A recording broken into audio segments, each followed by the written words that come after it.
मंगलम भगवान विष्णु मंगलम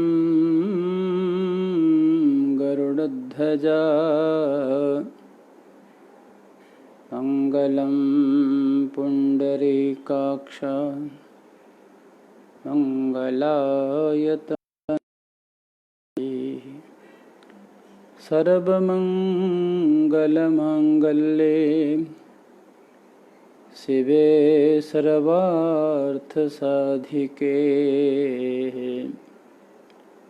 शरणे त्र्यंबके गौरी नारायणी नमोस्तुते। सर्वस्वरूपे सर्वेशे सर्वशक्ति समन्विते भयवस्त्राहिनो देवी दुर्गे देवी नमोस्तुते। वंशी विभूषितकरा नवनीरदाभात् पीताम्बरादर्णबिम्बफलादरोष्ठान् पूर्णेन्दुसुन्दरमुखादरविन्दनेत्रान् कृष्णात् परं किमपि तत्त्वमहं न जाने। कृष्णात् परं किमपि तत्त्वमहं न जाने। कृष्णात् परं किमपि तत्त्वमहं न जाने। बोल सतगुरुदेव भगवान की जय। आप सभी आनंद मंगल से होंगे, प्रसन्न होंगे और नित्य प्रति भगवान की भक्ति में संलग्न होंगे। हम विगत कई दिनों से एक चर्चा का उपक्रम लेकर के पूज्य सतगुरुदेव भगवान के प्रवचनों को लेकर के इस प्लेटफार्म पर हम लोग इस सोशल मीडिया पर फेसबुक लाइव के माध्यम से एक नई बातें, नए शास्त्र की चर्चा, नए चिंतन के साथ उपस्थित होते हैं। तो आज का जो हमारा विषय है वो विषय है कि देवर्षि, पितृतत्व और विश्वात्म भावना। यह उद्बोधन परम पूज्य वेद दर्शनाचार्य श्री स्वामी गंगेश्वरानंद जी महाराज उदासीन 23 अक्टूबर 1939 अहमदाबाद गुजरात में ये प्रवचन दिए थे और उसी का वाचन आज हम यहाँ कर रहे हैं। देखिए, पिछली जो भी चर्चाएं हमारी हुई उन चर्चाओं में हमने ये देखा कि विस्तृत विवेचन हम लोग श्राद्ध संबंधी प्राय सभी आवश्यक विषयों पर हम लोग अवगत हुए, उनकी जानकारी प्राप्त की। अब हम एक चीज़ और आगे विचार करना चाहते हैं, जो कि देखिए, मैं बार बार इसलिए कहता हूँ कि महापुरुषों की जो वाणी होती है ना, उसका श्रवण करना चाहिए। उसमें से नई नई बातें निकल करके सामने आती हैं। अब हम आपको यह चर्चा करेंगे, पूज्य महाराज श्री के मुखारविंद से निकले हुए उस ब्रह्म शब्द की चर्चा करेंगे कि मानवों का जीवन किन तीन महान शक्तियों से परिचित हो रहा है, जहाँ परिचालित हो रहा है। संपूर्ण मानव जाति को 3 शक्तियाँ चला रही हैं और परिचालित मतलब अच्छी प्रकार से चला रही हैं, और उन्हीं 3 शक्तियों से मानव का जो भी जीवन है वो परिचालित हो रहा है। और उनमें पितरों का क्या स्थान है, बात को समझिए, बात को समझने का प्रयास कीजिए कि जो संपूर्ण मानव जाति को 3 शक्तियाँ चला रही है तो उसमें फिर पितरों का क्या स्थान है। देखिए, साथ ही यह भी विचार करने वाली बात है, यह भी दिखलाने का हम लोग यहाँ पर पूज्य सद्गुरुदेव भगवान प्रयत्न कर रहे हैं कि भारतीय संस्कृति का एक जो उज्जवल आदर्श और श्राद्ध प्रथा है वह किसी संकुचित व्यक्तिक भावना से अनुप्राणित नहीं है, प्रत्युत इसके मूल में विश्वात्म भावना ही काम कर रही है। ऐसा समझेंगे कि क्या कर रही है, विश्वात्म भावना वह काम कर रही है। हाँ, तो अब हम लोग विषय का प्रारंभ करते हैं, तो उसको आप लोग ध्यानपूर्वक श्रवण करेंगे। देखिए, हम पूर्व में भी बात किए, यह नियम है कि कोई भी जड़ वस्तु किसी चेतन शक्ति से संचालित होकर के ही नियमित कार्य कर सकती है। ध्यान से सुनिएगा, कोई भी जड़ वस्तु किसी चेतन शक्ति से संचालित होकर नियमित कार्य कर सकती है। अगर चेतन शक्ति उसके पीछे नहीं है तो जड़ वस्तु का कोई अस्तित्व नहीं है, वो बिल्कुल एकदम शून्य है। यही कारण है कि जड़ प्रकृति के विभिन्न विभागों के संचालन के लिए या उसको संचालनार्थ ईश्वर की जो न्यायिका शक्ति है वह शक्ति संसार में क्रियाशील है। यानी हम यूं कह सकते हैं कि इस संसार को चलाने वाले ईश्वर हैं। देखिए, प्रकृति के ये विभाग यद्यपि असंख्य हैं, प्रकृति के विभागों की कोई गिनती नहीं कर सकता, असंख्य उसको जानने का प्रयास करने वाले जो ऋषि हैं, महर्षि हैं, वो जान सकते हैं। फिर भी उन असंख्यों में से सुविधा के लिए हम लोग अपनी जानकारी के लिए उन्हें 3 स्तरों में, 3 विभागों में उसको रख सकते हैं। 3 विभागों में रख करके उसको देख सकते हैं और उसका हम लोग ज्ञान प्राप्त कर सकते हैं, उससे जानकारी प्राप्त कर सकते हैं। तो वो 3 कोटियाँ कौन कौन सी हो सकती हैं? तो वो 3 कोटियाँ हैं। पहली कोटि है आध्यात्मिक। आप अगर समझदार बुद्धिमान है तो इसको ध्यान से सुनिएगा। पहली कोटि क्या है? आध्यात्मिक। और दूसरी कोटि क्या है? आधिदैविक। और तीसरी कोटि क्या है? आदि भौतिक।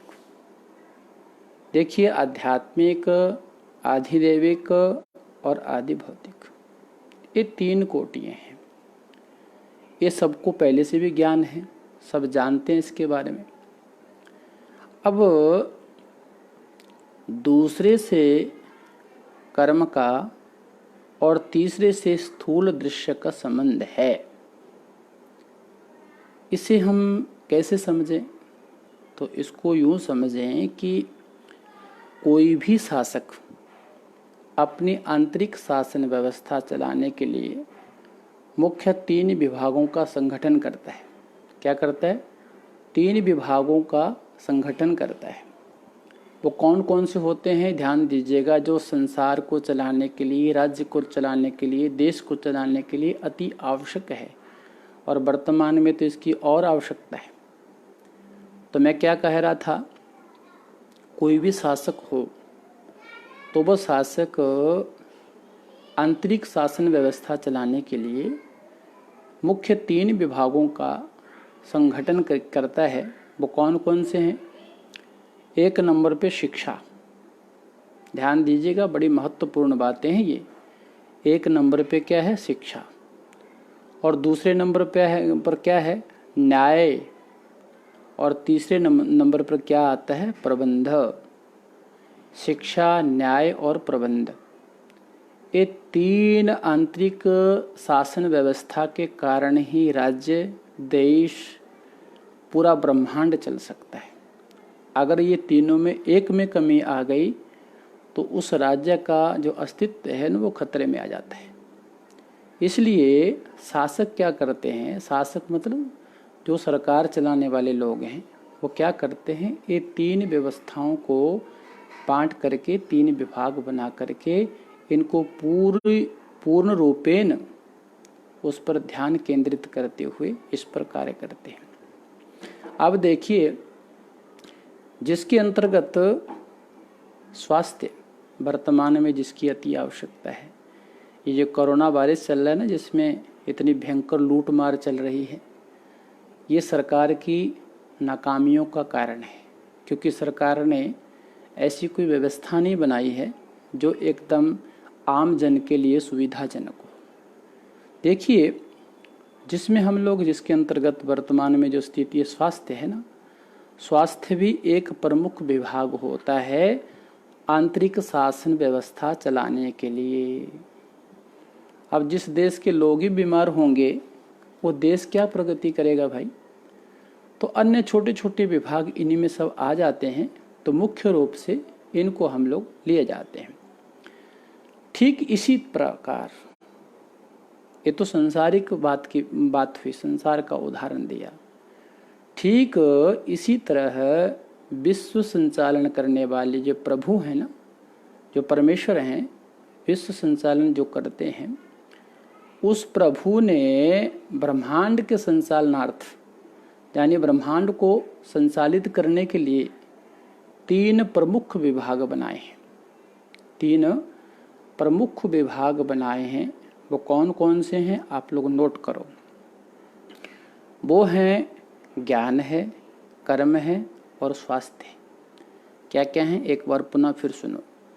ब्रह्मांड के, संपूर्ण ब्रह्मांड को संचालित करने के लिए उस परमेश्वर ने, उस सच्चिदानंद घन ने तीन विभाग बनाए। कौन कौन से, ज्ञान, कर्म और स्वास्थ्य। जैसे इसको आप ऐसा ले सकते हैं कि जैसे शिक्षा विभाग के होते हैं शिक्षा मंत्री, शिक्षा निर्देशक या डायरेक्टर, चांसलर, वाइस चांसलर आदि जो यूनिवर्सिटियों में जिसकी जो पद होता है वो दिए जाते हैं। वैसे ही ईश्वरीय व्यवस्था में ज्ञान विभाग के जो प्रमुख संचालक ऋषि हैं, कौन है, ऋषि। ये बातें बार बार आपको सुनने को नहीं मिलेंगी, बड़ा गूढ़ रहस्य इन बातों में। इसको ध्यान से सुनेंगे तभी आपके समझ में आएगा। तो ध्यान दीजिए कि ईश्वर ने, जैसे शिक्षा विभाग के शिक्षा मंत्री होते हैं, शिक्षा निर्देशक होते हैं, आदि आदि, उसमें जो शिक्षा विभाग से संबंधित जो भी कार्यरत होते हैं उनके अलग अलग नाम होते हैं। उसी प्रकार जो ईश्वरीय व्यवस्था में ज्ञान विभाग के यानी शिक्षा के जो प्रमुख संचालक हैं वो हैं ऋषि।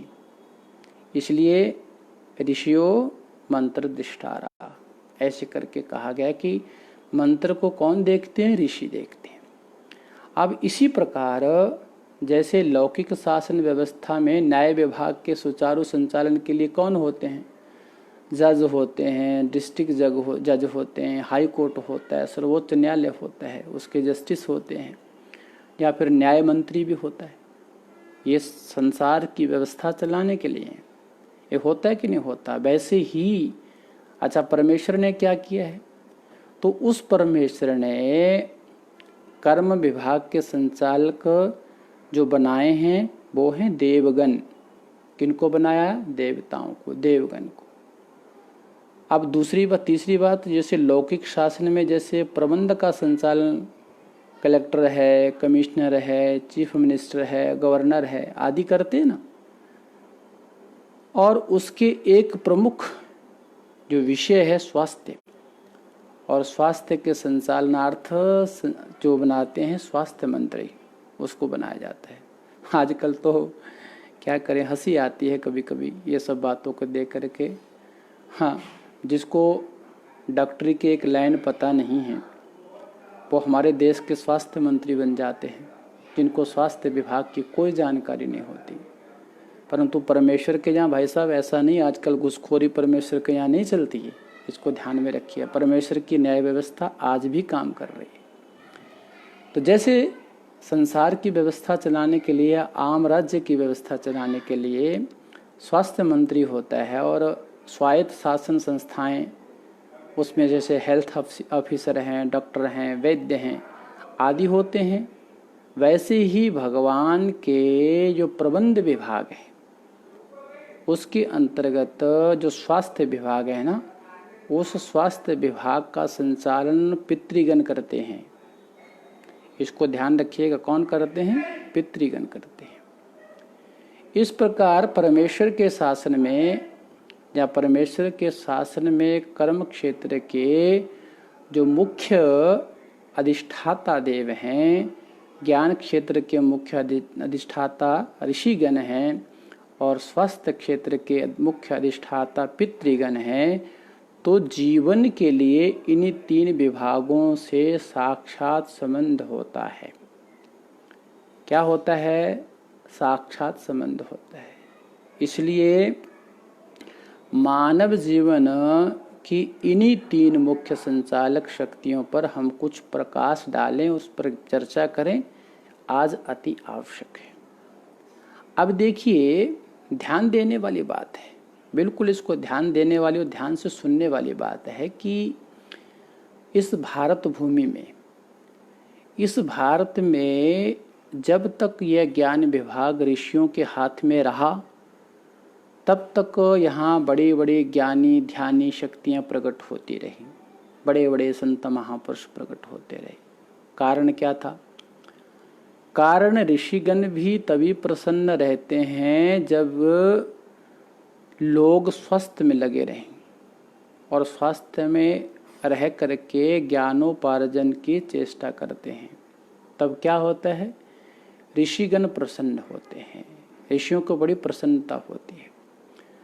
ऋषिगण की ही यह कृपा है कि जो बालक वर्ष भर तक यह नहीं जानता कि कौन मेरा पिता है, कौन मेरी माता है, मैं क्या हूँ और संसार में क्यों आया हूँ। जब बालक का जन्म होता है उसको पता होता है किसी बात का?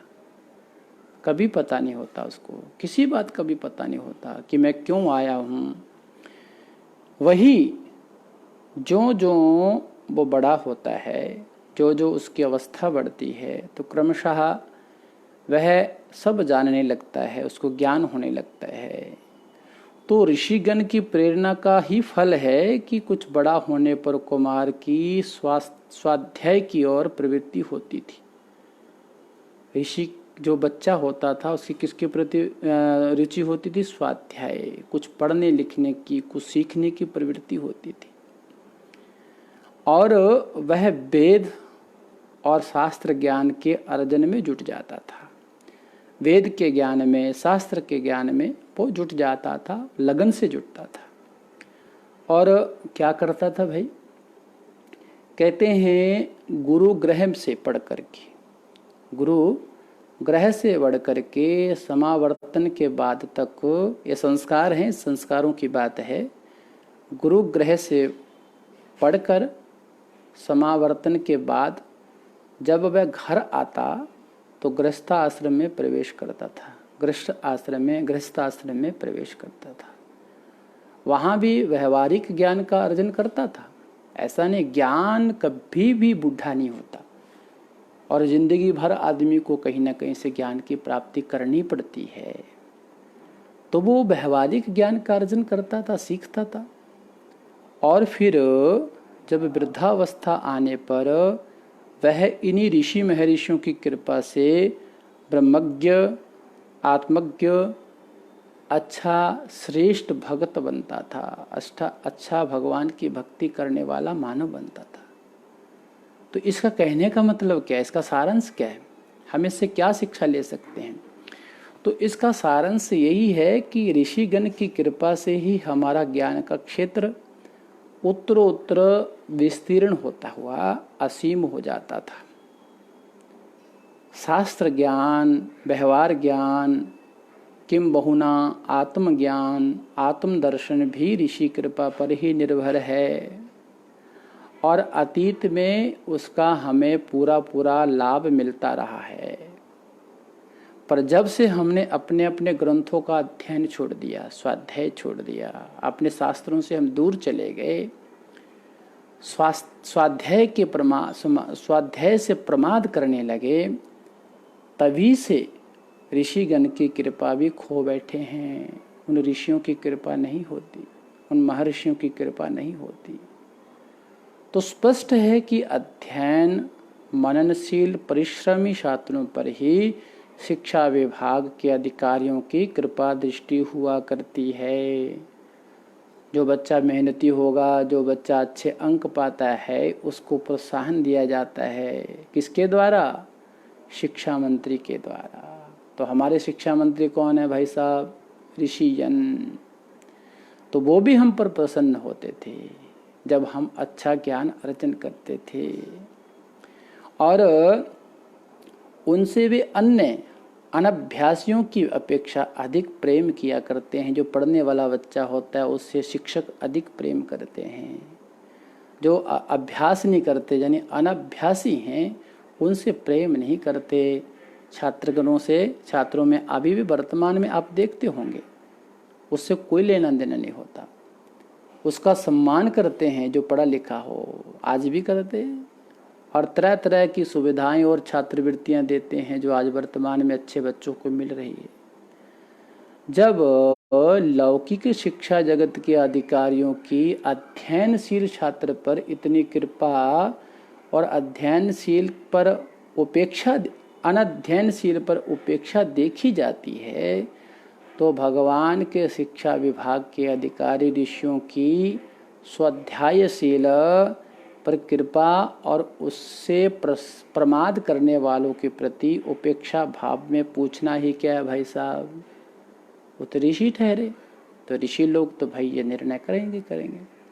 अतः हमें पुनः इसको बात को ध्यान रखिए, अतः यदि हमें पुनः ज्ञान के क्षेत्र में उन्नत होना है, ज्ञान के क्षेत्र में हमारी अगर हमको और आगे बढ़ना है, तो स्वाध्याय द्वारा ऋषियों का प्रसाद प्राप्त करना ही होगा। हमको उस ऋषि परंपरा को आगे बढ़ाना ही होगा, हमको उस ऋषियों का प्रसाद ग्रहण करना ही होगा। अन्यथा फिर हम एक बिल्कुल क्या बताएं कि एक न्यून स्तर पर गिर जाएंगे, बिल्कुल नीचे चले जाएंगे।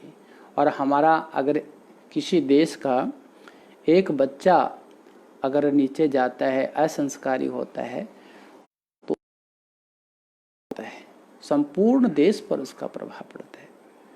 तो ध्यान देने वाली बात है कि आज यूरोप की चर्चा करते हैं ना, विदेशों की चर्चा करते हैं।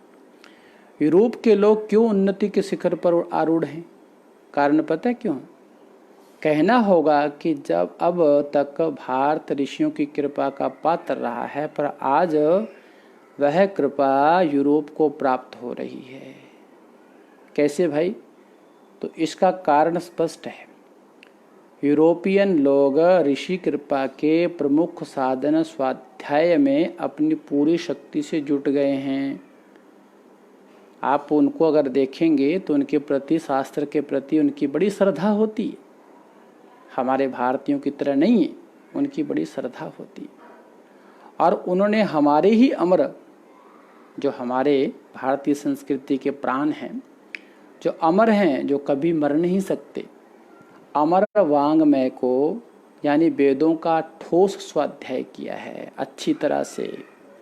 सिर्फ अपने स्वार्थ के लिए नहीं, अच्छी तरह से स्वाध्याय किया है और संसार के कोने कोने में उनका प्रचार कर दिया। क्या मैक्स मूलर को तो जानते हैं ना आप लोग? मैक्स मूलर, रांथ थे, कीथ, एंगलिर, ओल्डनबर्ग, ग्रिफिथ आदि पाश्चात्य विद्वान वेदों के ये स्वाध्यायकर्ता कहे जाएंगे। क्रम से उन्होंने स्वाध्याय किया।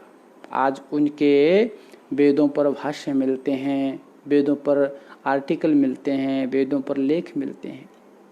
जिन्होंने बड़े परिश्रम से यह सारा वांग में एकत्र करके प्रथम चारों वेदों का गंभीर अध्ययन किया, पूरे प्रयत्नशील रहे और श्रद्धा के साथ में अध्ययन किया, और फिर अपनी भाषा में उनका गद्य पद्यात्मक अनुवाद किया।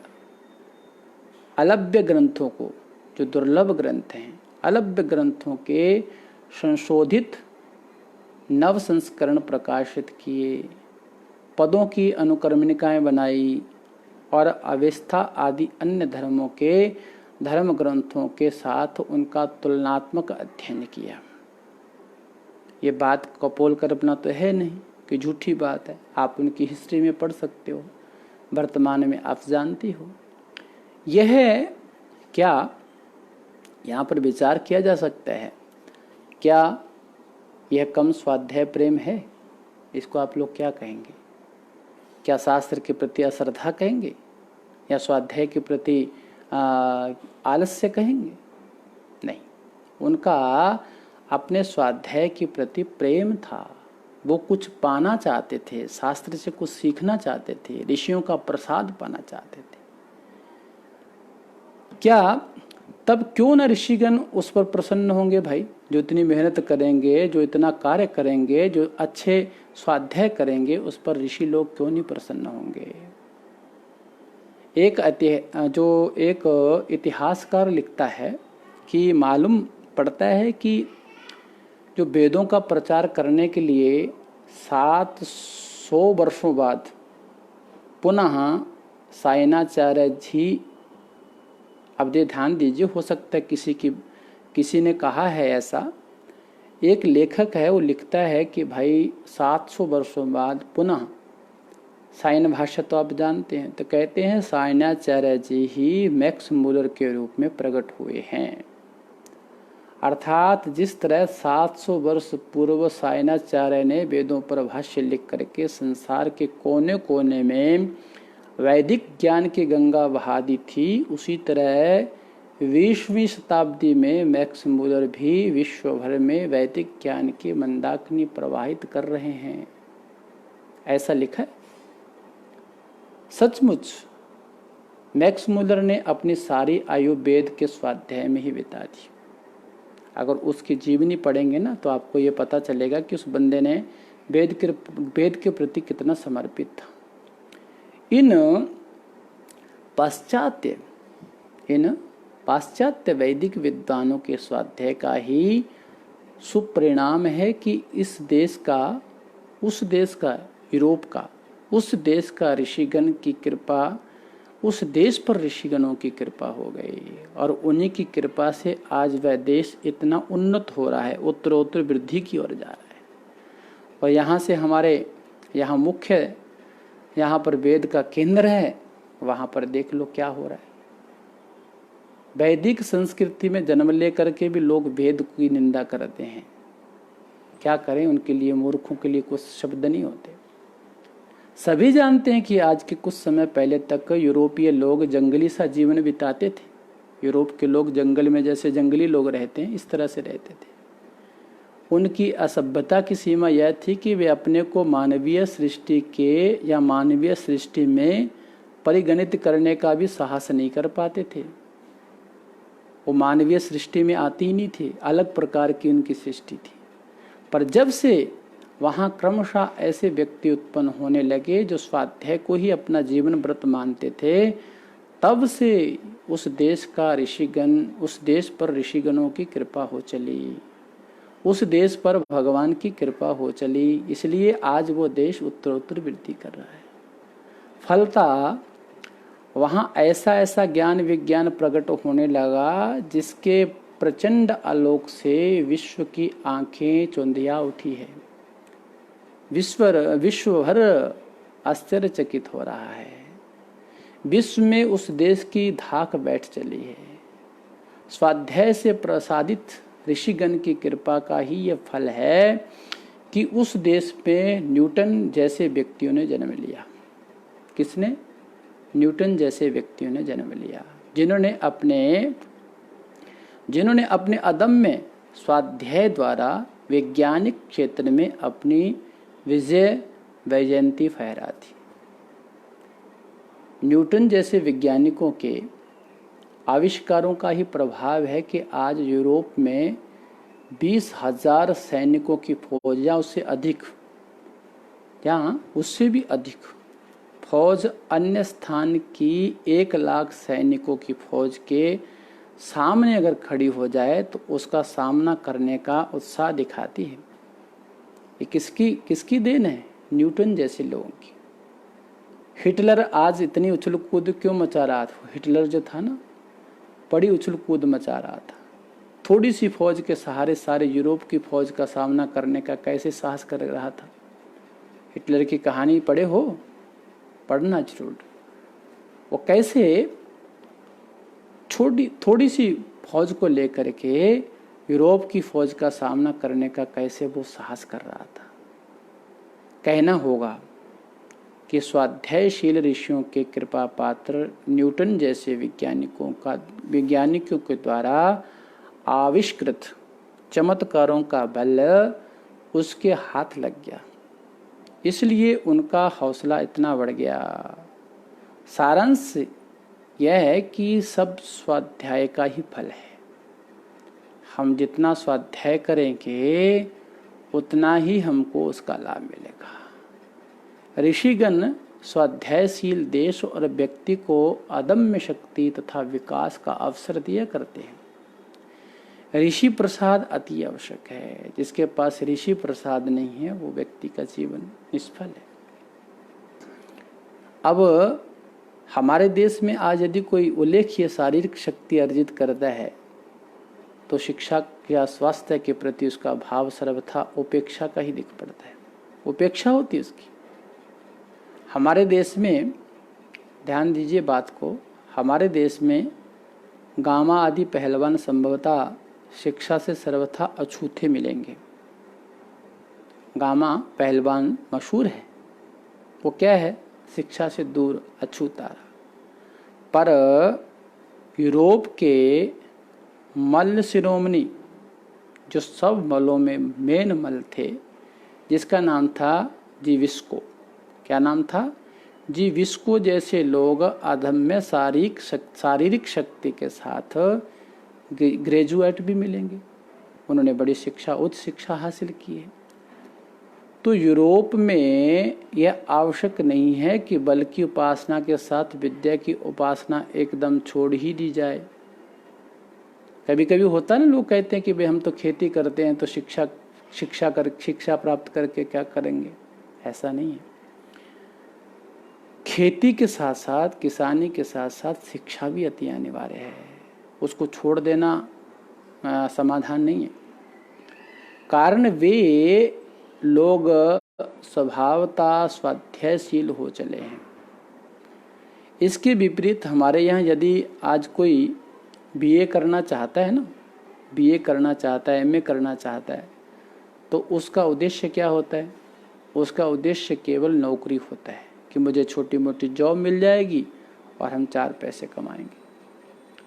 बीए पास करके या बीए पास कर स्वाध्याय द्वारा नई खोज की सूझ कदाचित ही किसी को सूझे। कोई ऐसे व्यक्ति होंगे जो उनको नया विषय, नया कुछ शोध करने का मन में विचार उत्पन्न होता होगा। हर किसी के मन में तो होता नहीं। हम प्रायः करते क्या हैं कि हम प्रायः स्वाध्याय से बचते ही रहते हैं। हमको लगता है थोड़ी सी विद्या अर्जित कर लो और बस थोड़ी मोटी नौकरी मिल जाएगी, बस हो गया काम।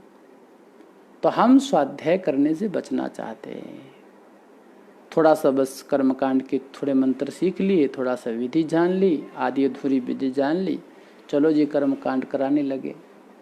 तो जितना हमको आवश्यक है, हम चाहते हैं हमारा काम चल जाए, हमको 4 पैसे मिल जाएं, बस उसी से हमारा काम चल जाएगा। परंतु ऐसा नहीं है। कुछ नया करने की सोचना चाहिए, कुछ नई खोज करनी चाहिए।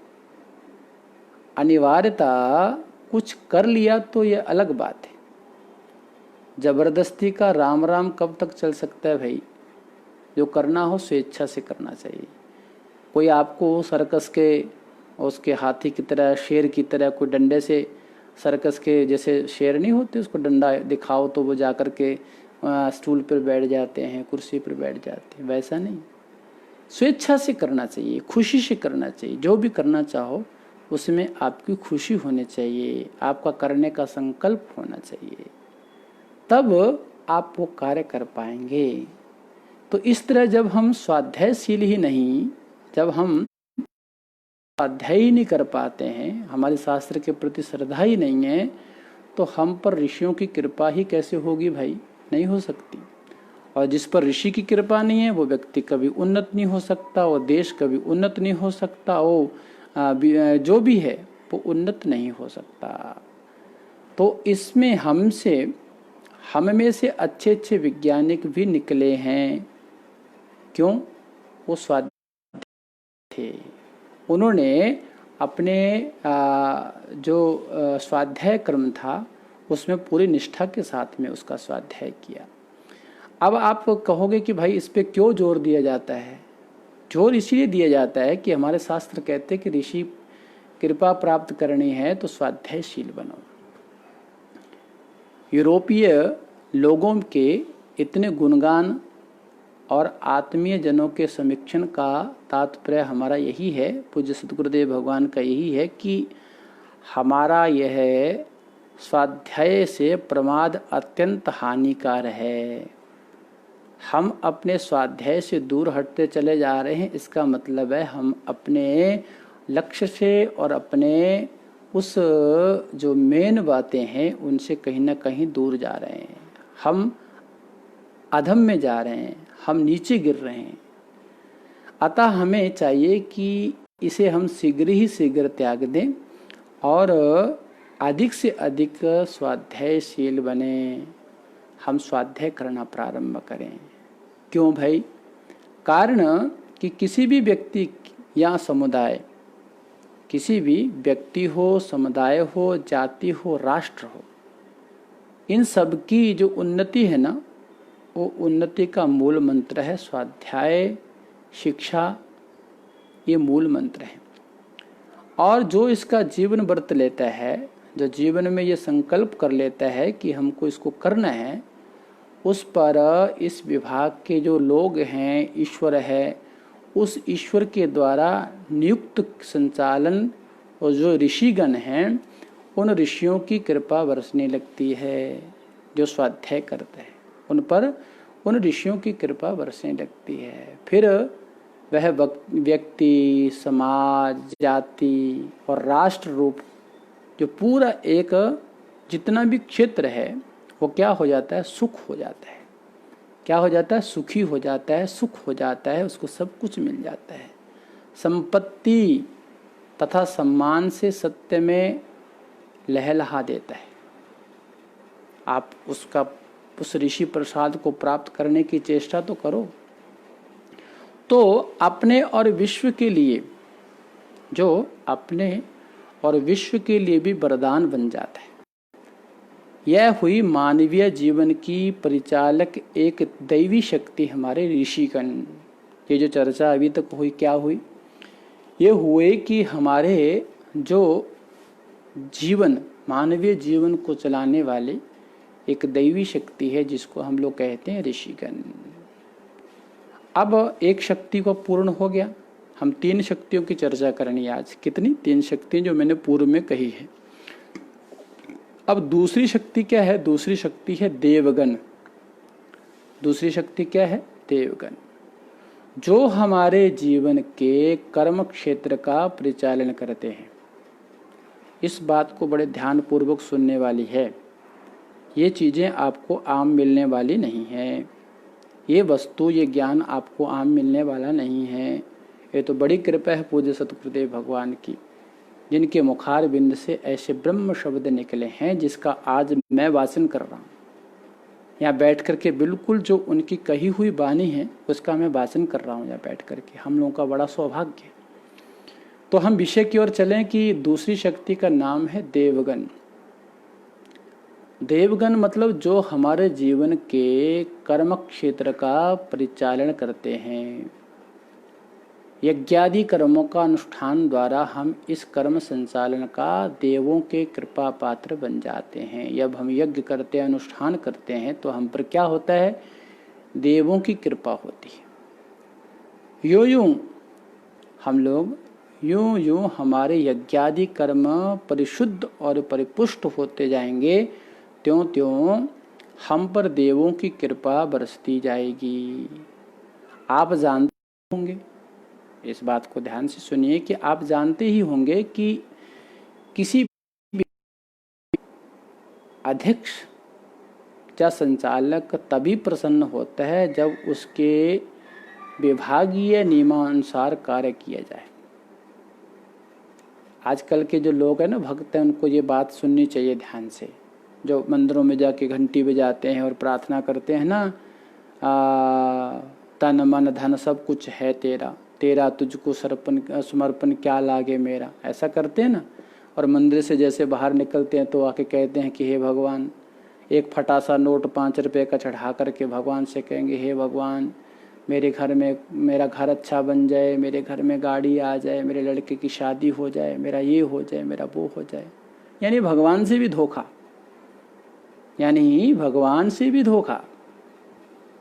तो उनके लिए क्या कहा? उनके लिए कहा कि भाई मान लो कोई किसी संस्था का अध्यक्ष हो, किसी विभाग का अध्यक्ष हो, या फिर कोई वाइस चांसलर हो, कोई भी हो, अगर उसके नियमानुसार उस विभाग में कार्य नहीं होते तो वो प्रसन्न नहीं हो सकता। हमेशा मीटिंग बुलाएगा, मीटिंग बुला के सबको डांटेगा, फटकारेगा, भाई ऐसा कार्य क्यों नहीं हो रहा, ये क्यों नहीं हो रहा, वो क्यों नहीं हो रहा, तो कहेगा कि नहीं कहेगा?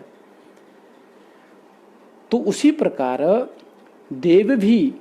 देवता भी तभी हम पर प्रसन्न होंगे जब हम वैदिक कर्मों में, जो कर्म की विधि है, वैदिक याग की विधि है, जो शास्त्रों ने बताया है, उन कर्मों को, यानी यज्ञ है, याग आदि हैं, जितने भी याग हैं, उनमें तत्पर रहें, विधि के अनुसार तत्पर रहें। देखिए, अब शास्त्रों को आप पढ़ेंगे तो उसमें बहुत सी चीज़ें आती है, जिसमें ये कहा जाता है कि देवान भावतायेन ते देवा भावयन्तु वः, भावयन्तः श्रेयः परमवाप्स्यत। अब देखिए, ये श्री मद्भगवत गीता में, देवान भावयता तेनेन ते देवा भावयन्तु यः वः परस्परम भावयन्तः श्रेयः परम वाप्स्यत। अब तीसरे अध्याय का 12वां श्लोक है ये। इसका भाव क्या है? इस भाव को जान लें। इसका भाव ये है कि पहल जब प्रजापति ब्रह्मदेव ने हम प्रजा वर्ग की सृष्टि की, तो साथ में यज्ञ का भी सर्जन कर दिया। क्या कर दिया? यज्ञ का भी सर्जन कर दिया। और फिर क्या किया? हमें बताया कि तुम लोग इस यज्ञ से देवताओं को प्रसन्न करो। हमको पैदा किया, हमको पैदा करते ही हमारे साथ यज्ञ का भी सर्जन किया, उसको भी पैदा किया, और कहा कि इस यज्ञ के द्वारा तुम लोग देवताओं को प्रसन्न करो। तो निश्चय ही तुम लोगों को वो देवता ब्रह्मा ने क्या कहा, ब्रह्मदेव ने क्या कहा कि निश्चय ही तुम लोगों को वे भी ऊपर उठाएंगे, आपको उन्नत करेंगे, आपकी वृद्धि करेंगे, आपको उत्तरोत्तर वृद्धि को लेके जाएंगे। तो इस प्रकार एक दूसरे का सहयोग करते रहेंगे, एक योग करते रहेंगे तो परम कल्याण के भागी बनेंगे। क्या बनेंगे भाई? परम कल्याण के भागी बनोगे। मानो कि हमें स्वर्ग के व्यापार करने के लिए, स्वर्ग के मतलब स्वर्ग के देवों के साथ में व्यापार करने के लिए ही यज्ञ, पासपोर्ट या वीजा ही दे दिया हमको कि ये करोगे तो आप उन्नति पाओगे। ये भगवान ने दे दिया। जब हमको पैदा किया तो हमारे साथ यज्ञों को पैदा किया और आदेश दिया और उन्नति को प्राप्त हो जाओ। तो ये हमको एक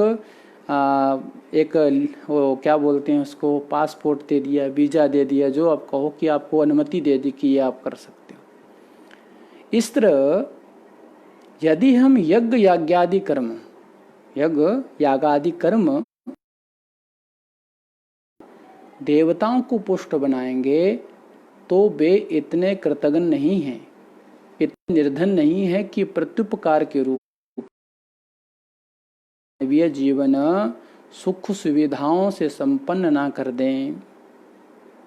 ऐसा तो है नहीं। वर्तमान में हम किसी को 10 रुपये भी देते हैं तो उसके बदले में वो आशीर्वाद देता है कि नहीं देता, जो सामान्य लोग देते हैं। परंतु वो तो देवता हैं, तो देवता ऐसा नहीं कर सकते। देवता हमेशा आपके ऊपर प्रसन्न रहेंगे, देवता हमेशा आपके ऊपर कृपा करेंगे। तो इतना ही नहीं है, हम इसकी चर्चा ऐसा नहीं छोड़ सकते। इतना ही नहीं, वे तो उससे आगे मोक्ष तक का टिकट दे देते हैं आपको। देवता क्या करते हैं, आपको मोक्ष तक का टिकट दे देते हैं। किंतु आज हम भारतीय प्रजापति पितामह ब्रह्मा का यह हितोपदेश भूल गए, उनका उपदेश भूल गए। उन्होंने हमको किस लिए पैदा किया था हम भूल गए, या फिर भूल गए या फिर जानबूझकर भुलाते जा रहे हैं। या तो हम भूल गए या फिर जानबूझकर भुलाते जा रहे हैं। जानकारी होते हुए भी हम उसको उस तरफ ध्यान नहीं दे रहे, हम उस तरफ बिल्कुल भी ध्यान नहीं दे रहे। फलस्वरूप देवों की हम पर कुदृष्टि हो रही है। देवों की क्या हो रही है, कुदृष्टि हो रही है। आज वर्तमान में इतने अशांत क्यों हैं? क्योंकि हमारा जो मूल था ना, उस मूल से हम कहीं ना कहीं दूर चले गए। हम भूल गए कि हमारा कर्तव्य क्या था, हमको जन्म क्यों मिला, हम जन्म लेके क्या करना चाहते थे। उससे हम कहीं ना कहीं दूर चले गए हैं। इसलिए देवताओं की भी हम पर कुदृष्टि हो रही है और वे कुपित हो रहे हैं, क्रोधित हो रहे हैं। इसी से अभिशाप स्वरूप, इसी के अभिशाप स्वरूप, इसी के कुदृष्टि के फलस्वरूप आज हमें दुर्भिक्ष आदि विपदाओं का शिकार होना पड़ रहा है। ये जो कोरोना चल रहा है ना, कोरोना वायरस, जिसने सारी दुनिया को हिला के रख दिया। भाई कोई व्यक्ति ये कहे कि भगवान नाम की कोई चीज़ होती नहीं है तो मूर्ख कहीं के, तेरे को भगवान बताएगा कोरोना का अगर अर्थ समझोगे ना कैसे होगा। तुम भगवान को चैलेंज करते थे, करो ना। तुम अपने मान करके बड़ा हंकार दिखाते, दिखाओ ना। पीछे नाना अब तुम पाप करते थे, करो ना। तुम किसी की हत्या करते थे, करो ना। तुम किसी का गला काटते थे, काटो ना। ये भगवान है, इसी को कहते कुदृष्टि। भगवान देवता हमसे क्यों रुष्ट हो गए? क्योंकि हमने अपना मूल खो दिया। मुझे पता ही नहीं कि हमको उनके प्रति कुछ करना है। जब हम पैदा हुए थे तब हमारे साथ में यज्ञ भी पैदा हुए थे। ब्रह्मा जी ने आदेश दिया था कि आपको याग के द्वारा इनको प्रसन्न करना है और इनकी कृपा प्रसाद प्राप्त करना है, तभी मानव जीवन सफल हो पाएगा। तो आज हम विपदाओं के शिकार क्यों हो रहे हैं? इतनी हमारे पर विपदाएं आ रही हैं, क्यों आ रही हैं? क्योंकि हमने उनको बुला दिया।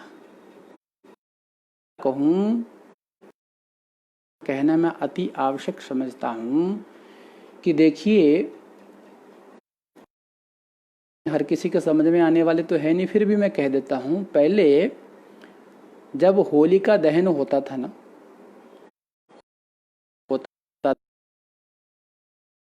जब होलिका जलती थी तो जलते समय वो क्या करते थे, ध्यान देते थे कौन सी लौ किस तरफ जा रही है। बड़े ध्यान से देखते थे कौन सी लौ कहाँ तक जा रही है, वो किधर को उसका मुख है, किधर को झुकाव होता था। लोग समझ लेते थे कि इधर इस मोहल्ले में महामारी आने वाली है। उस मोहल्ले का नुकसान होने वाला है। तो वो क्या करते थे, जब होलिका जल जाती थी, जलने के बाद में वो क्या करते थे कि सभी लोग इकट्ठे होते थे, मोहल्लों में जाकर के चौराहे पर बैठ करके हवन करते थे, सामग्री का हवन करते थे। उसका धुआं उठता था, धुआं जाके सारे पूरे वातावरण को शुद्ध कर दिया जाता था। और उसके बाद में एक जो कुमड़ा होता है ना, कुमड़ा, उसकी बलि देते थे। और बलि देने के बाद में उस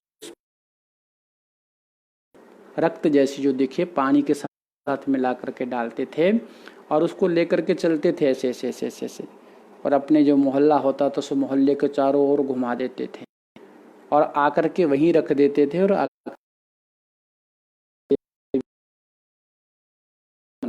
आप क्रोधित मत होना, हमारे से अगर कोई अपराध हुआ हो उसको क्षमा करना। तो लोग सुखी रहते थे, कोई किसी न रहते थे। आज हम वो भूल गए। कुछ नहीं है, अहंकार के पुतले हैं, बिना नहाए धोए रोटी बना लेते हैं, में से भी कुछ निकाल के आधा खाते रहते, आधा बनाते रहते हैं, उसी बर्तनों में भगवान को भोग लगाते। अरे मूर्ख कहीं के, क्या भगवान तुम्हारे बाप का नौकर थोड़ी है कि तुम्हारे ऊपर कृपा बनाए रखे, तुम जो मर्जी करते रहो? ऐसा नहीं कर सकता भगवान। करो भगवान के साथ चैलेंज, पता चल जाएगा। आज आज आज नाक रगड़ रहे हैं लोग, चोरी छुप के लोग हवन कर रहे हैं, चोरी छुप के लोग थालियां बजा रहे हैं, चोरी छुप के लोग घंटी खड़का रहे हैं, चोरी छुप बजा रहे हैं और भगवान के यहाँ जाके प्रार्थना कर रहे हैं। क्यों कर रहे हैं भाई? आप क्यों कर रहे हो? नहीं करना चाहिए ना। तो इसका कारण है कि हम अपने मूल से दूर चले गए, हम भूल गए अपने आप। तो आपदा तो आएंगी, विपदा तो आएंगी। अतः हमें क्या करना चाहिए? तो सतगुरुदेव भगवान कह रहे हैं कि हमें अब भी सचेत होकर के जो हमारे कर्म हैं, जो हमारे कर्मों का जो अनुष्ठान हमको बताया गया है, जो अनुष्ठान पर मानव जीवन की देवों की शक्ति का संग्रह करना चाहिए। हम उपासना क्यों करते हैं? उपासना इसलिए करते हैं कि उस शक्ति का संग्रह हमारे अंदर हो जाए और हम विपदाओं से, जो आपदाएं आती है, उससे हम निपट लें, हम सामना कर पाए। इसलिए हम लोग उपासना करते हैं। मानव जीवन की जो तीसरी परिचालक शक्ति है ना, वो है पितर। जिनके अधीन जीवन का प्राण स्वास्थ्य विभाग आता है। जैसा हमने पूर्व में कहा, क्या आता है? स्वास्थ्य विभाग आता है। वे मानव के स्वास्थ्य का, या मानव के स्वास्थ्य का ध्यान रखते हैं। तो ऋतुओं का, या हम ये कहें कि जैसे ऋतु आती है ना, तो ऋतु का क्रमशः परिवर्तन करना ही पितरों के अधिकार में है। ऋतु आती हैं, उनका क्रमशः परिवर्तन करना ही पितरों के अधिकार में है। यदि हम उन्हें श्राद्धादि कृत्यों द्वारा प्रसन्न रखेंगे तो जो ऋतु हैं, उन ऋतुओं का उचित परिवर्तन होता रहेगा, जिससे रोगादि कम होंगे, जिससे रोग फैल रहे हैं ये कम हो जाएंगे। के प्रकुपित होने के, असंतुष्ट रहने या उपेक्षित रहने ऋतुओं का समुचित परिवर्तन नहीं हो पाता, जिसके कारण अनेक रोगादि फैल जाते हैं, रोग फैल जाते हैं। तो मानवीय जीवन स्वास्थ्य विभाग बिगड़ा हुआ है, बिगड़ जाता है। पितर एक तरह के हमारे डॉक्टर हैं, वैद्य हैं। आप जानते ही हैं कि शासन के प्रबंधादि सभी विभागों में डॉक्टरों का कितना अधिक हाथ होता है। डॉक्टर लोग कितना उसका, डॉक्टरों का आजकल क्या बताऊं, बड़ी हंसी आती है। डॉक्टर भगवान का दूसरा रूप माना गया है। जैसे लूटने वाले डॉक्टर नहीं, जैसे आजकल लूट रहे हैं कि आ जाओ भाई, हुआ पेट में दर्द और कहे कि भाई तुम्हारा तो किडनी खराब है, कर दिया ऑपरेशन, पता चला कि 5 लाख का बिल बना दिया। ऐसा नहीं। तो डॉक्टर हैं, वैद्य हैं, ये भगवान के, ईश्वर के शासन के प्रबंधादि सभी विभागों का और डॉक्टरों का सभी विभागों में कितना अधिक हाथ रहता है। किसी रुग्ण होने पर या किसी को कोई बीमारी हो जाए, किसी को रुग्ण होने पर अवकाश आदि मांगना पड़ता है, छुट्टी लेनी पड़ती है, अवकाश लेना पड़ता है। तो डॉक्टर का मेडिकल सर्टिफिकेट अनिवार्य होता है। कहीं मिलिट्री में जाओगे ना, कहीं कह दो कि मैं पहुंच नहीं पाया, तो जब तक मेडिकल सर्टिफिकेट आपके पास नहीं है, मेडिकल नहीं बनवाओगे, तब तक आपको ये आपके ऊपर कोई विश्वास नहीं कर सकता कि आप बीमार थे। यदि किसी सरकारी नौकरी में जाना पड़ता है तो निर्वाचन की सारी विधि हो जाने के बाद भी डॉक्टर का स्वास्थ्य प्रमाण पत्र वहाँ देना पड़ता है। आज भी डॉक्टरी जांच होती है ना, किसी में नौकरी करोगे तो आपकी पहले डॉक्टरी जांच होगी। डॉक्टरी जांच होने के बाद ही आपको अनुमति मिलेगी कि आप इसमें नौकरी कर सकते हैं। तो प्रमाण पत्र लेना पड़ता है कि नहीं पड़ता? मैं को झूठ बोल रहा हूँ या गुरुजी झूठ बोल रहे हैं? नहीं होता तो बताओ। डॉक्टर जब लिख देता है कि इसका स्वास्थ्य ठीक है, तभी उसे नौकरी मिल जाती है, नौकरी मिल पाती है। यदि डॉक्टर लिख दे कि इसकी आंखों में या इसे अमुक संक्रामक रोग है या उसकी आशंका है, तो बस आपकी सारी बीए, एमए, पीएचडी सब डिग्रियां धरी की धरी रह जाएंगी। लेते घूमो, हमने एमबीए किया है, हमने भाई मेडिकल साइंस में ये किया है, हमने पीएचडी किए है, हमने आचार्य किया है, हमने शास्त्री किया है, लेके घूमते रहो। डॉक्टर का एक कलम थोड़ी सी लिख दिया कि भाई इसका स्वास्थ्य ठीक नहीं है, बस इतना लिख दिया, तो आपको नौकरी नहीं मिलेगी, नहीं मिल सकती नौकरी आपको। तो बस आपकी सारी जितनी डिग्री हैं आप लेके घूमते रहिए, उसको घंटी हिलाइए बैठ के कि भाई ये डिग्रियां हैं मेरे पास, दिखाइए सबको जोर जोर से। कितना बड़ा अधिकार है डॉक्टर का, इन डॉक्टरों का कितना बड़ा अधिकार है। तो स्वास्थ्य अधिकारी की यह कितनी महिमा है, मतलब कितनी बड़ी महिमा है उसकी। तो ईश्वरीय शासन व्यवस्था में पितृगण ही हमारे स्वास्थ्य के कर्ता धर्ता और प्रमाता हैं।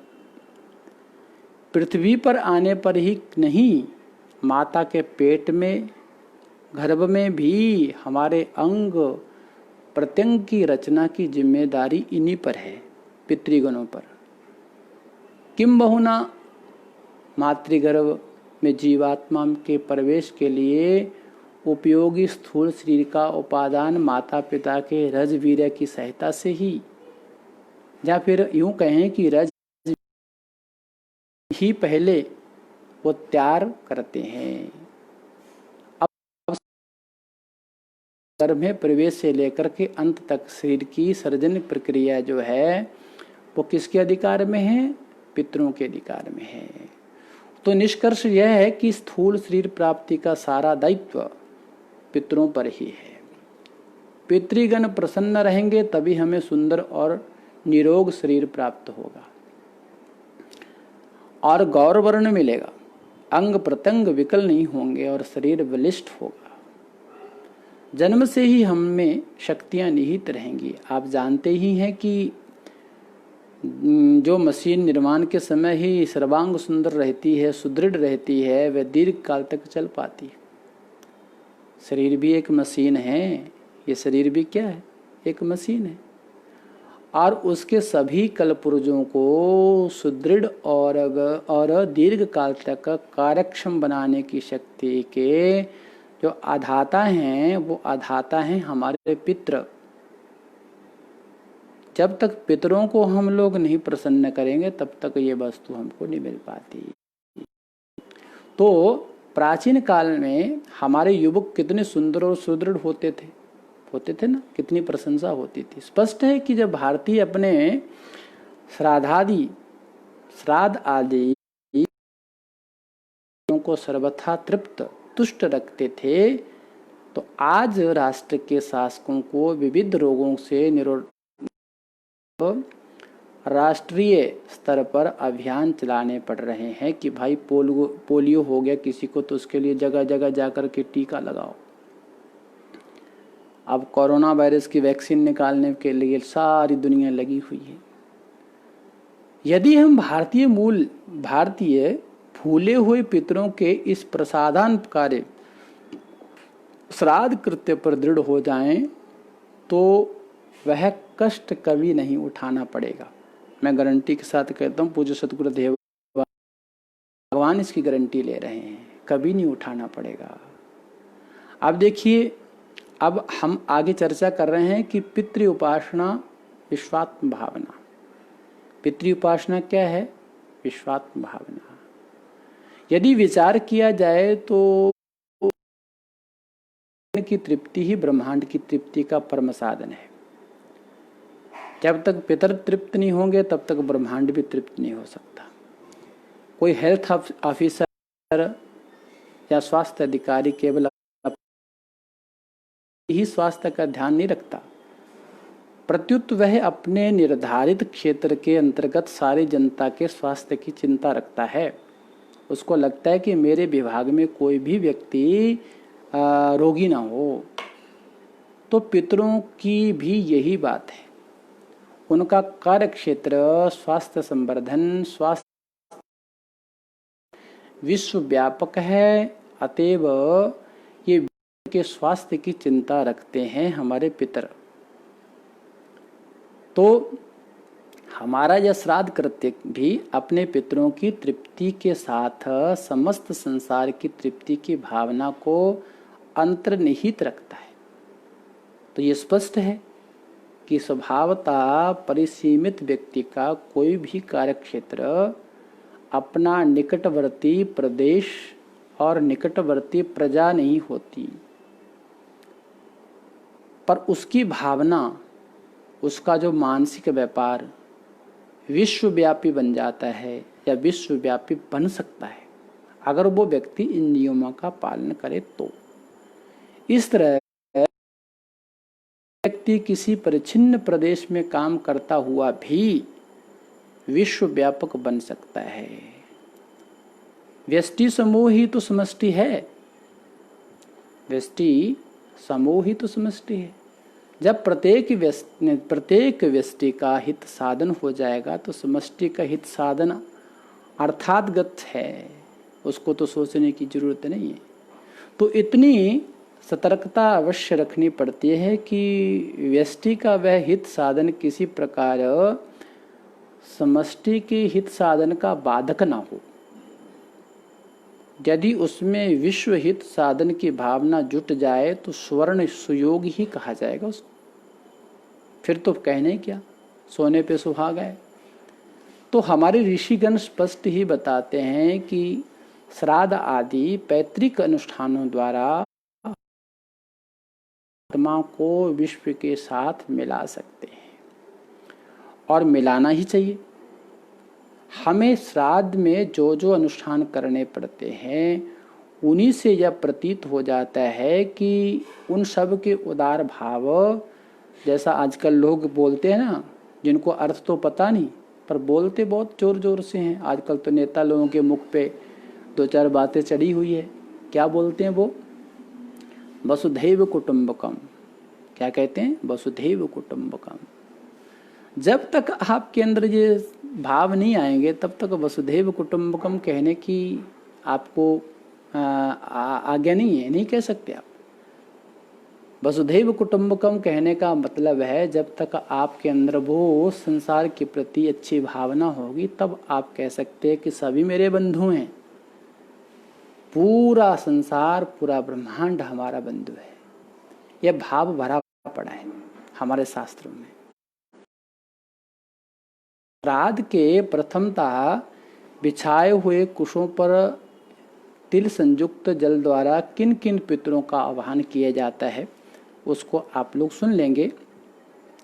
तो उसमें कहा गया है कि अस्मत् कुले मृताये है, अस्मत् कुले मृताये है च गत्री येषां न विद्यते तान सर्वान् अवाहिष्यमे तान सर्वान् धर्म पृष्ठे तिलोदके माता महकुलेज ये च माता महकुलेज ये च गत्री येषां न विद्यते अवाहिष्ये तान सर्वान् धर्म पृष्ठे तिलोदके। भाव आता है। अब इसको समझिए कैसे। इन सब मंत्रों ने या इन मंत्रों से अपने कुल, माता महा के कुल तथा बंधु वर्ग के कुल में जितनी भी सदगति या जिनकी भी सदगति नहीं हुई है, उन सभी पितरों का आवाहन किया जाता है। तो इससे स्पष्ट है कि श्राद्ध कर्ता केवल अपने माता पिता का ही कल्याण नहीं चाहता, प्रत्युत अपने और माता पिता के सभी संबंधियों को अभिष्ट या कल्याण के लिए उसका प्रयत्न करता है। वास्तव में श्राद्ध कृत्य का अनुष्ठान समस्त विश्व को प्रेम गंगा के प्रवाह में का एक जीवित जागृत प्रतीक है। भाई क्या बताऊं मैं, शास्त्र में तो इतना कुछ भरा पड़ा है कि वो लोग उसको एक बार पढ़ लें तो सब समझ में आ जाए। कहते हैं कि आ ब्रह्मांड स्तंभ पर्यंतम देव ऋषि पितृ मानवः तृप्यन्तु पितरः सर्वे मातृ माता महादयः अतीत कुल कोटि नाम। क्या सुंदर बात है। अतीत कुल कोटि नाम सप्तदीव निवासी नाम अब्रह्मभूतनालोकः आदिमस्तु तिलोदकम। इसका भाव कितना सुंदर है देखिए। कहते हैं ब्रह्मा से लेकर के अति क्षुद्र कीट है, पतंग है, कीट स्तंभ पर्यंत, देवता, ऋषि, मृत मनुष्य, मेरे माता पिता, पितामह, माता महादि सभी इस मेरे द्वारा प्रदत्त तिलोदक से तृप्त हो जाएं। इतना ही नहीं, सातों द्वीपों में निवास करने वाले जो हमारे पिछले जन्मों के कुलों के माता पिता रहे हैं, बंधु रहे हैं, वे भी इस तिलोदक द्वारा तृप्त हो जाएं। हमारे भारतीय संस्कृति में कितनी लंबी चौड़ी कल्पना की। कोई रीस करेगा, क्या इसकी तुलना करेगा हमारी भारतीय संस्कृति की? करके तो दिखाए। पुंसक पैदा हो गए हैं जो संस्कृति को ही पहचानते नहीं है, उसकी निंदा चुगली करने में लगे। तो उसमें भाव रहता है कि उनकी भी अंतरात्मा को मेरे इस तिलोदक से शाश्वत शांति प्राप्त हो जाए। तो यहाँ तो हमारे शास्त्रकारों ने श्राद्ध करने की विधि में विश्व प्रेम का लोकोत्तर भावना को मूर्त कर दिया। क्या इसमें विश्व के कल्याण की भावना नहीं है? लोग किस किस की कल्पना करके तिल डालते हैं कि डालते? कारण इन मंत्रों में श्राद्ध करता यह चाहता है। क्या चाहता है? यह चाहता है कि मेरे इस कृत्य से, यानी मेरे इस कर्म से जो मैं कर रहा हूँ, इस कृत्य से पूर्व जन्म में जितने भी पितर हैं सभी तृप्त हो जाए। एक जन्म की छोड़ो, पूर्व जन्म में जितने भी पितर थे वो सभी क्या हो जाए? तृप्त हो जाए। यदि पिछले जन्मों को लेकर के विचार किया जाए तो संसार का प्रत्येक प्राणी माता पिता हो सकता है। जिसके साथ आज मेरी शादी हुई है, जो मेरी पत्नी है, पिछले जन्म में मेरी माता भी हो सकती है। क्योंकि हम कभी किसी योनि में किसी के पुत्र बने हैं, कभी किसी के पिता तो किसी के भाई। इस प्रकार हमारी अतीत अनंत शास्त्रों की भाषा में 84 लाख योनियों में संसार का ऐसा कोई भी प्राणी छूटा ना हो, छूट ना जाए, जिसके हम माता पिता, पुत्र, भाई ना बने हों। ऐसा कोई नहीं है। और हमारा उनसे किसी प्रकार का संबंध ना हुआ हो, ऐसा भी नहीं है। तो इस प्रकार अखिल ब्रह्मांड हमारा बंधु बांधव आप्त पितृ सिद्ध हो जाता है। अखिल ब्रह्मांड हमारा भाई बंधु है कि नहीं? तभी कहते हैं वसुधैव कुटुंबकम, तभी कहा जाता है। इसको कौन समझेगा? ये मूर्ख लोग क्या समझेंगे जिनको दो अक्षर का ज्ञान नहीं है। ऐसे संत महापुरुषों की, ऐसे पूज्य सतगुरुदेव भगवान जैसों की वाणी का श्रवण करेंगे तभी समझ में आएगा, अन्यथा तो फिर वो पानी में मधानी वाली बात है। देखिए, विश्व की तृप्ति के लिए हमारे यहाँ कामना की जाती है। श्राद्ध हमें पितरों की तृप्ति के साथ विश्व प्रेम का भी अमूल्य पाठ पढ़ाते हैं। पर आज के लोग इसका यह गूढ़ रहस्य न समझ करके व्यर्थ की द्वेषाग्नि से हृदय को जला करके जीवन गंवा रहे हैं। सोचने की बात है कि ऐसा दुर्लभतम विश्वात्म भाव जो विश्व की कल्याण की कल्पना करता हो, ये विश्वात्म भाव सूचक कर्म क्या कभी है या उपेक्षणीय हो सकता है? उसकी कभी उपेक्षा कभी नहीं की जा सकती। जिसमें सारे संसार के जीव मात्र की कल्याण कामना, तो प्रत्येक श्रद्धालु का कर्तव्य है कि इस श्राद्ध कृत्य को कभी हे न समझे, प्रत्युत उसे यही समझना चाहिए कि इस श्राद्ध कृत्य में अति उदार विश्वव्यापी विराट प्रेम का कर्मकलाप है। अनुष्ठान के द्वारा सत्ता के साथ एक ही भूत एक सकल कल्याण का अधिकारी बन जाता है।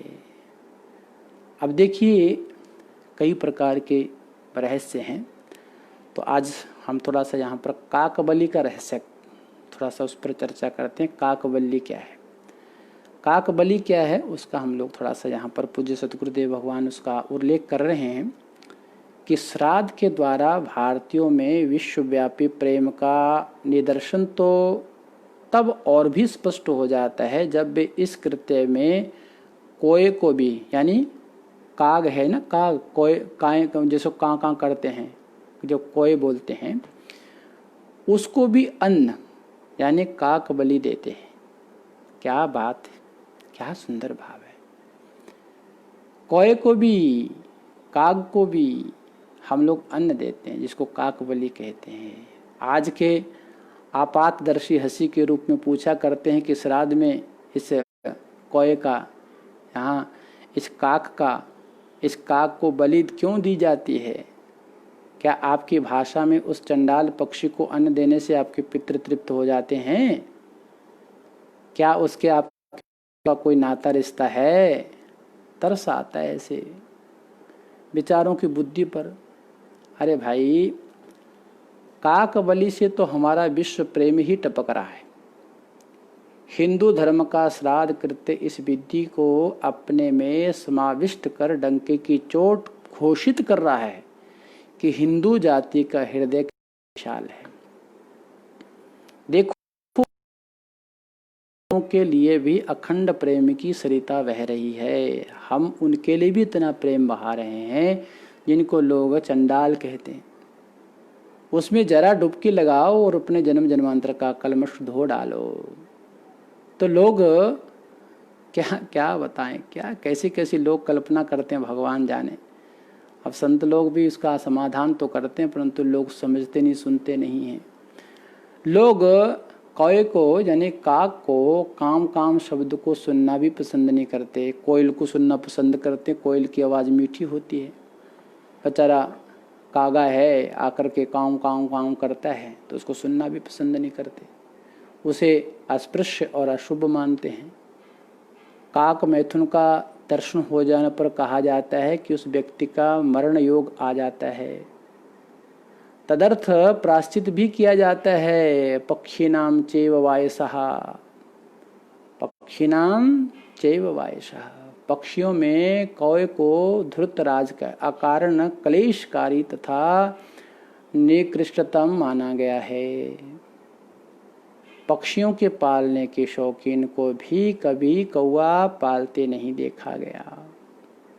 ऐसे पक्षी को भी श्राद्ध में बलि देने का रहस्य कुछ और ही है। अपातदर्शी उसे कैसे समझेंगे? हम उसे बलि देकर के स्पष्ट रूप से यह घोषित करते हैं कि संसार में सभी जीव ईश्वर की संतान है। अमृतस्य पुत्र, हमारे यहाँ शास्त्र में कहा जाता है अमृतस्य पुत्र। क्या मनुष्य और क्या पशु पक्षी जब कभी एक ही पिता की संतान हैं, तो क्यों ना परस्पर सभी के साथ प्रेम दिखलाया जाए भाई? क्यों ना दिखलाया जाए प्रेम? क्यों ना अपनी आत्मा को विश्वात्मा माना जाए? अभी आत्मा को सिर्फ आत्मा एक थोड़ी, विश्वात्मा माना जाए। इसी के प्रतीक रूप में विश्व को यही पाठ पढ़ाने के लिए नीचतम पक्षी जो काग है, कौए को भी श्राद्ध में बलि दी जाती है। इसी से हिंदू जाति का यह श्राद्ध कृत्य अपनी आत्मा में विशालता, उदारता और गंभीरता का स्पष्ट निदर्शन करता है। विशाल हृदय वही कहलाता है जिसमें सभी जीवों के समान हितार्थ प्रेम की सरिता बह रही हो। दान पुण्य करो और घर में आके गला काटो, लूटो पाटो, वो क्या कहेंगे उसको। काकबली की एक अन्य और भी चर्चा हो सकती है, परंतु इसमें इतना ये विचार करना चाहिए कि हमारे विश्व भावना में विश्वात्मा के रूप में हम उसको बलि देते हैं। तो काकबली का एक अन्य भाव भी है कि पितृलोक से अत्यधिक संबंध सूर्यपुत्र धर्मराज यमराज का है। ध्यान दीजिए, इस बात को अच्छे से नोट करिएगा। एक और रहस्य है, एक और भाव है। पूज्य सतगुरुदेव भगवान जिस भाव को प्रकट कर रहे हैं वो कह रहे हैं कि पितृलोक से अत्यधिक संबंध जो है सूर्यपुत्र धर्मराज यमराज का है और उनकी रुचि विशेषतया काली वस्तुओं पर होती है। यमराज की जो रुचि है किस पर होती है? काली वस्तुओं पर होती है। स्वयं उसका वर्ण भी काला है, वाहन भी काला भैंसा है और सहायक दूत भी काले रंग के ही होते हैं। तो श्राद्ध में भी काले तिलों से ही मिश्रित जल से तर्पण किया जाता है। सब लोग जानते हैं ना, काले तिलों से मिश्रित जल के तर्पण किया जाता है। इस प्रकार यमराज की प्राय सभी वस्तुएं काली हैं। इधर कौवा भी काला है। तो काले रंग की उपमा का यह अनिवार्य उपमान है। यही कारण है कि पृथ्वी पर उसे यमराज का शमशीर दूत मान लिया जाता है। जो हम लोग अंतिम क्रिया करते हैं ना, अंत्येष्टि आदि कृत्य करते हैं जिसमें दाह संस्कार होता है, तो जब दशाहा होता है ना, दशाहा जो गृहस्थी लोग करते हैं, तो दशाहा के दिन उसे अंतिम पिंड दे करके अपेक्षा की जाती है कि वह उसे खा जाए, कम से कम स्पर्श तो कर ले। जब दशाहा करते हैं वो लोग काग को देखते रहते हैं कि थोड़ा सा छू ले, थोड़ा सा खा ले। उसके स्पर्श करने तक श्राद्ध करता प्रतीक्षा करता है, देखता रहता है। शीघ्र स्पर्श करने का पिंड उठा ले जाने पर ऐसी मान्यता है कि मृत पितृ को अब कोई वासना नहीं रही। ऐसा ना होने पर अनेक वासनाओं का उच्चारण कर उसकी पूर्ति करने के संकल्प तक चलते हैं। तो सारांश यह है कि जमदूत काग को बलि देकर यह माना जाता है कि इससे यमराज प्रसन्न होंगे और यमराज को प्रसन्न रहने पर हमारे पितरों को अधिक कष्ट नहीं होगा। तो काक बलि में यह भी एक रहस्य छुपा हुआ है। अब देखिए 5 प्रकार के यज्ञ होते हैं। अब हम उसकी चर्चा करते हैं कि पंच महायज्ञ का हमारा उदार भाव क्या है। उसको भी आप लोग ध्यान से सुन लें कि भारतीय संस्कृति की विश्वात्म भावना का कहाँ तक वर्णन किया जाए भाई, बहुत रहस्य भरा पड़ा है। देखिए हमारे शास्त्रों में जो द्विज होते हैं ना, द्विज, उन द्विजों के लिए नित्य कर्म के रूप में पंच महायाग का विधान है। क्या विधान है? पंच महायाग का विधान है। इसके विज्ञान पर ध्यान देने से स्पष्ट होता है हमारी कोई भी भारतीय संस्कृति की कोई भी पूजा पद्धति हर विज्ञान की कसौटी पर खरी उतरेगी। कोई चैलेंज कर दे, भले कोई चैलेंज करके देख ले, उस पर खरी उतरने वाली है। तो देखिए उसमें होता क्या है कि हमारे शास्त्रों में जैसे मैंने कहा ना 5 याग का विधान है। तो 5 याग का पंच सोना दोष परिहार रूप जो फल बताया गया है ना, वह तो उस व्यष्टि शरीर से संबद्ध गौण फल है। मुख्य फल तो विश्व जीवन के, या यूँ कहें कि मुख्य फल तो हम ये सोच सकते हैं कि जो मुख्य जीवन होता है उस जीवन से ये प्रेरणा लेनी है कि एक बात आप लोगों को ध्यान में देनी चाहिए कि मुख्य विश्व जीवन के साथ एकात्म भावना करते हुए आत्मा की उन्नति का जो साधन है ना, वो उन्नति के साधन के बारे में ही कहा गया है। जैसे क्या है कि मनु महाराज क्या कहते हैं, उसको थोड़ा ध्यान दीजिए। अध्यापनम महाब्रह्मयज्ञ, अध्यापनम ब्रह्मयज्ञ, पितृयज्ञस्तु तर्पणम, होमो देवो बलिर्भूत, निर्यज्ञो तिथि पूजनम। अब देखिए, अर्थात ब्रह्मयज्ञ पहला क्या है? ब्रह्मयज्ञ। 5 प्रकार के जो महायाग हैं उनको सुन लीजिए। पहला क्या है? ब्रह्मयज्ञ है, पितृयज्ञ है, देवयज्ञ है, भूत यज्ञ है और मनुष्य यज्ञ है। ये 5 महायाग हैं। क्या हैं? ये 5 महायज्ञ हैं। मनु कहते हैं कि इसमें अध्ययन अध्यापन ही ब्रह्मयज्ञ है। ऋषियों ने अनेक वर्षों तक तपस्या कर हमारे लिए स्मृतियाँ और शास्त्रों में जो ज्ञान भंडार भर दिया है, उसे अध्ययन अध्यापन द्वारा हम साफ सुथरा और तेजस्वी नहीं रखते तो समझ लें कि हम ब्रह्म यज्ञ ना कर पाप के भागी बनते हैं। एक बात। इसी प्रकार अन्न या जल है। अन्न या जल द्वारा नित्य नैमित्तिक पितरों का तर्पण ही पितृयज्ञ है। देवताओं को उद्देश्य कर किए जाने वाले नित्य होम का नाम देव यज्ञ है।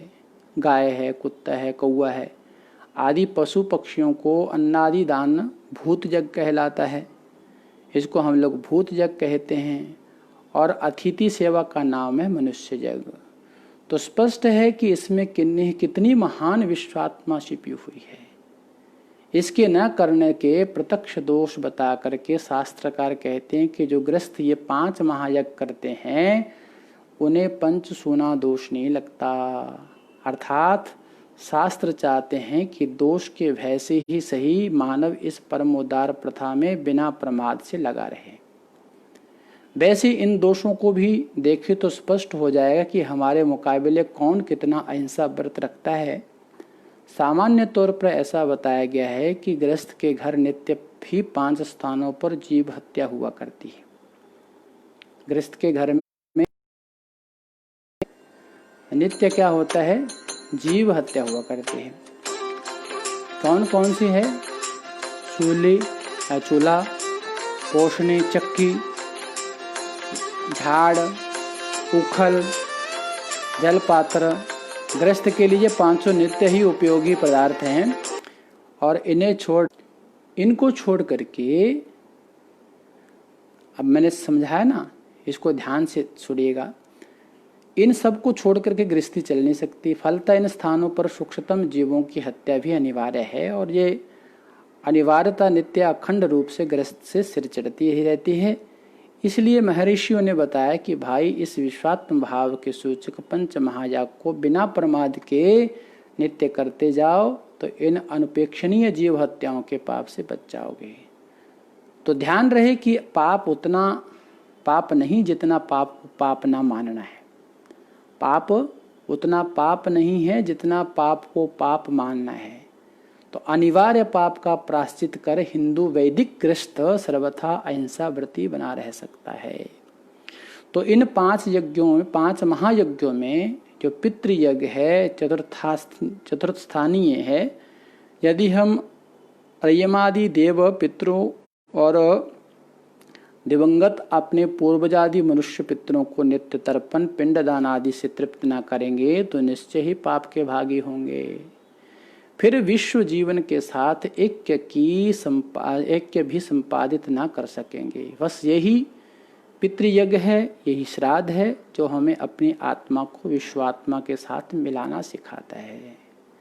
तो आज के इस सुंदर भाव के साथ हम आपकी मंगल कामना करते हुए अपनी वाणी को विराम देते हैं और कल के लिए कुछ सूचना देते हैं कि कल